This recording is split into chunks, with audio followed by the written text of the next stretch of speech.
The sedimentation of images, discarded materials, rubbish, and the daily coating of dust-infused paint characterised the famously chaotic home studio of Francis Bacon, one of the 20th century's most influential and important artists.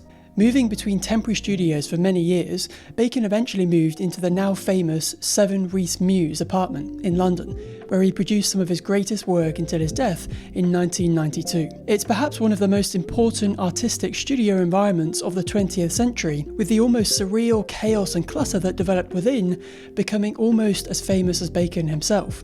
So in today's video, I want to take you on a tour of this intensely chaotic but remarkable space and delve into how it fueled Bacon's art and became an essential part of his process.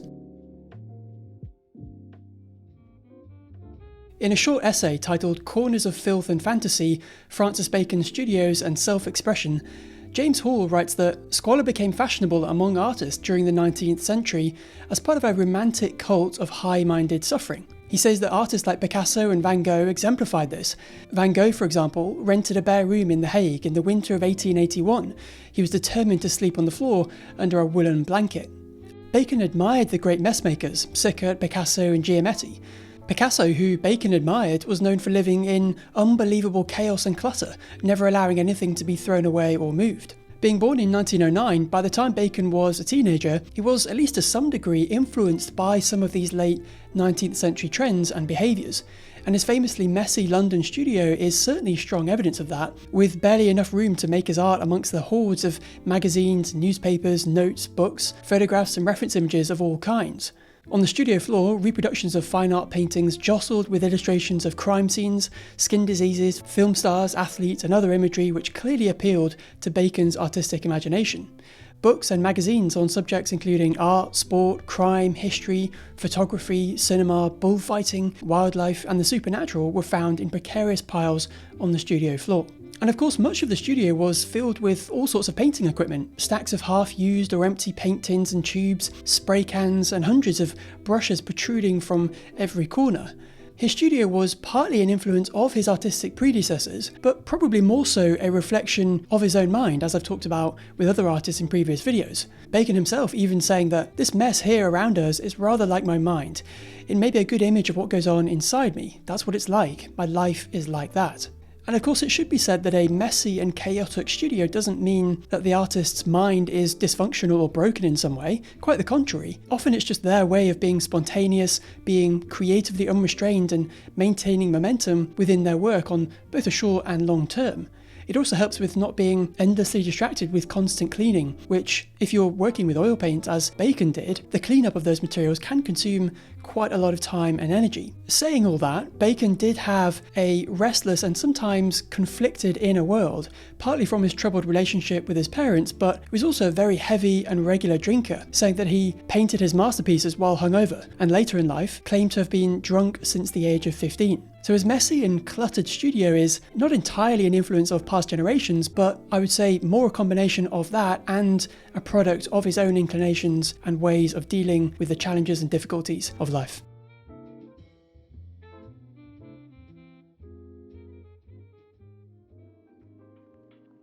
The messy artist studio is almost a cliche that we all recognise, but Bacon really took this to a completely new level.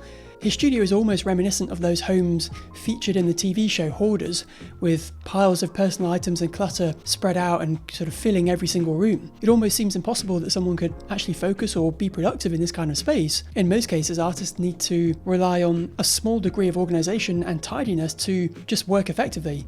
But for Bacon, these decade-long layers of disorganisation were not a hindrance, but actually an essential component or cog within the larger machine of creation, saying, I work much better in chaos. I couldn't work if it was a beautifully tidy studio. It would be absolutely impossible for me. Why do you think that is? I have no idea. Chaos, for me, breeds images. So the room itself was very small, only around 4 by 6 meters. One of the first things to point out, of course, is the painting easel, which was a very important piece of equipment for Bacon. It allowed him to not only freely move and position himself within the room, but it also, more importantly, gave him the ability to work on any size of canvas, which was necessary because mounting a large canvas on the wall or lying it flat would either have been very impractical and difficult, or just completely impossible due to the small size of the room and the available wall space. The studio was also a storage room, and so a good portion of the walls were actually covered up by new canvases or finished work, like you can see here. They also covered up the only available window on the far side of the studio, which I'm going to guess was actually a very intentional decision to try and control the direction of natural light coming into the room and hitting the canvas. Instead, Bacon actually allowed the light to come in from the skylight above him, which, as you probably noticed in nearly every other artist studio, is generally much more desirable and practical. You might also have noticed the huge round mirror that is quite a characteristic component of the studio. The mirror served a number of practical uses. Firstly, it allowed him to view his work from a different or mirrored perspective, and the easel's position opposite the mirror indicates that he was using it for this reason, at least some of the time. And the reason he would do this is because by mirroring your work, you can reveal issues in composition and proportion that aren't obvious or even visible from the normal perspective. And even though Bacon's figure paintings were characteristically warped, distorted, and very much not anatomically accurate, mirroring his work was still very important to maintain some level of balance and proportion. It's likely that the mirror was also very simply used as a means of creating the many self-portraits that he painted over his lifetime.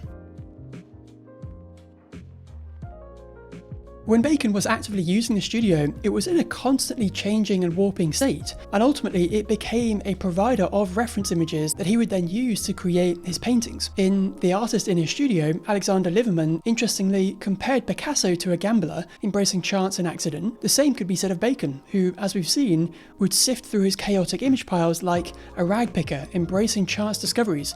The more torn, creased and besmirched, the better. It was previously thought that Bacon's characteristically deformed and twisted images came about by chance, almost like a random, spontaneous idea created in the moment. But when the studio was catalogued after Bacon's death, it was discovered that he would actually use the distorted output of the studio itself as reference material, which created this really interesting feedback loop between the studio, Bacon's behaviour and movements within the space, and then of course the work itself. So he would often find things like discarded and crumpled book pages, splattered magazine fragments caused by careless handling and years of paint spillages, and many of these are now thought to be the source of, or at least the starting point, for many of his most well-known and most famous works of art. I have an overall image of what I want to do, but it's in the working that it develops. One of the more interesting but hard to notice aspects of Bacon's studio was the layers of dust that often accumulated over many of the surfaces. And not only that, but his unique and quite personal relationship with this particular material. Bacon actually suffered from severe asthma for his whole life, and he was actually discharged from military service during World War II due to the dusty, rubble-strewn streets in 1943. But he quite intentionally chose to keep his painting room uncleaned, often scraping the dust up off the floor and then mixing it with the paint and applying it onto the canvas. Bacon was quite open that he actually likes to live in squalor, and explicitly prevented Jean Ward, his cleaning lady, from entering this particular room in his flat. So his use of dust was more than just a stylistic choice. It was a very intentional way of integrating his studio directly into his work, something that is really quite unique, particularly in the context of all of the other studios that we've looked at so far on my channel. Not only that, but he was, in a sense, embedding a part of his own personal life, the grim remnants of war and his own decline in health, his own suffering almost, directly into his paintings and his artwork.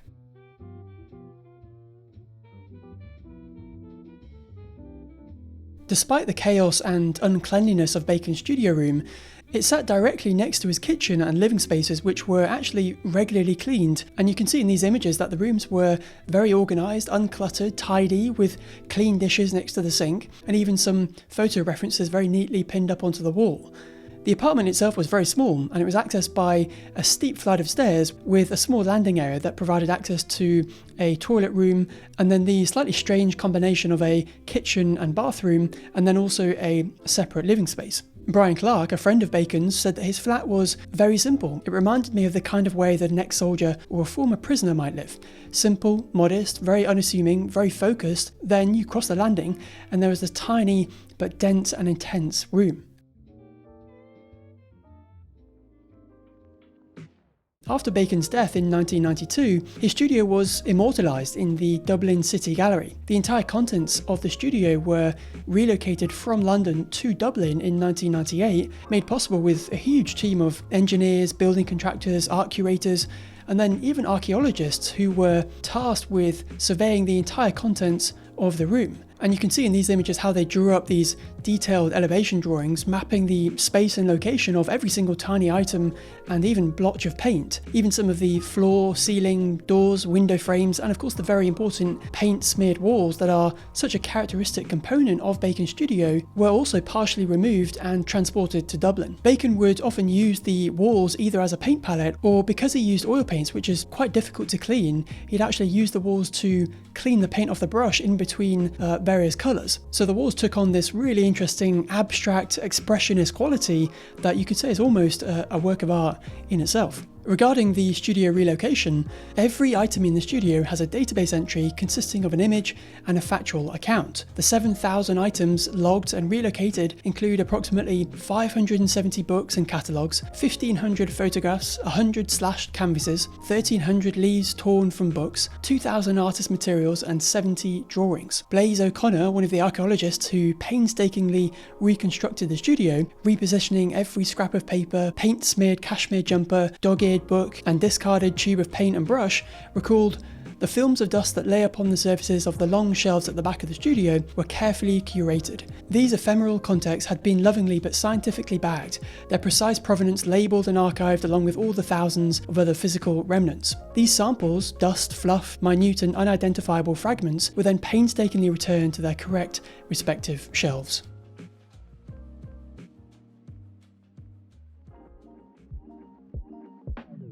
When I did the research for this, I thought it was such an impressive and fascinating tribute to the value and significance of an artist studio. And I'm sure if this didn't happen, the studio would have been, totally lost forever. So it's amazing that we have this rare glimpse into the previously very private but chaotic magic that fueled Bacon's art. And for me, that's the real fascination I have with creative spaces and studios. The finished work is what it is, whether you personally resonate with Bacon's paintings or not. The process of creating and making things is what I'm deeply interested in sharing. And Bacon's studio is such a well-known and unique place of artistic creation that it almost felt like a necessary rite of passage for this channel. So hopefully you can resonate with that. If you want to see more of these kinds of behind-the-scenes type videos looking at the studios and setups of all kinds of artistic and creative individuals, definitely subscribe because I've got some really cool videos planned for the future. If you enjoyed the video, consider dropping a like, it really goes a long way. But until next time, thanks for watching.